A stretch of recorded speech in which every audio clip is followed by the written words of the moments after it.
So let's talk about the food. My favorites are a chili steak. I love the chili. I love the chili dog with slaw. But what is it that makes the Varsity food so special? Why do I come back once every 2 weeks for a chili steak?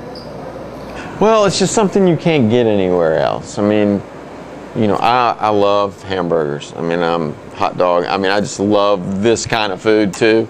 And you just can't get it anywhere else. What would happen when a car pulled up? You know, how did it all work? Well, you know, when we were really busy and we had close to 100 curb men, the car would pull up and there usually would be somebody. We had a couple of towers around the parking lot, and they would call the type of car and where it was parked. I mean, there was a part of the parking lot was Football, Snellville, had different nicknames, and so they would know where the car was, and the curb guy would come out and take the order and go inside and get it filled and come back out. You know, I wasn't around for the bottle days, but my good friend Irby Walker, who passed away and worked here 50-something years, told me many stories. And they'd bring all those cases of Coke in, and then they'd have to ice them down so they'd be cold. And they'd ice them down, and they called them drink pullers. We still call them drink pullers today when you see them getting drinks. That name came from the day when they were in the cases in ice. You would pull them out of the cases and then have to pop the tops off, so you were pulling the drinks. When I was growing up, you still had to go to 2 stations. But you had to line up for your hamburger, hot dog in one line and then go get your fries. It was even worse than that. We had the hamburger hot dog line, we had the fry ring line, and then we had the ladies and family groups. Okay, I guess this is my grandfather. That was right in the middle, right? That was right there at the sandwich counter. Yeah.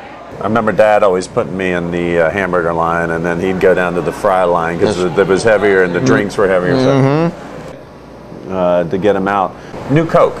Were you here when I know your mom did it. My mom was here for New Coke, and you know, she told Don that it was crazy the day they were launching it. She was like, "You shouldn't be doing this. This is going to be a disaster."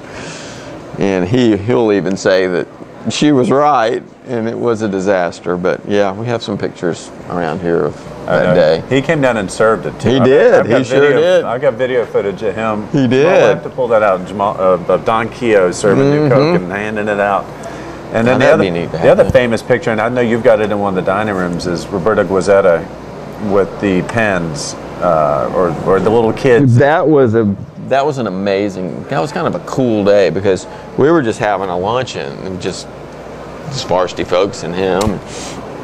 We were just kind of minding our own business from this room right here, eating lunch, and I think one of the teachers of the school kids knew who he was and had him start singing the latest Coke jingle of the time. I can't remember which one it was, and it just shocked him, and he got up and went over there, and you know, just to sum it up, Coke has just like been kind of like part of the family.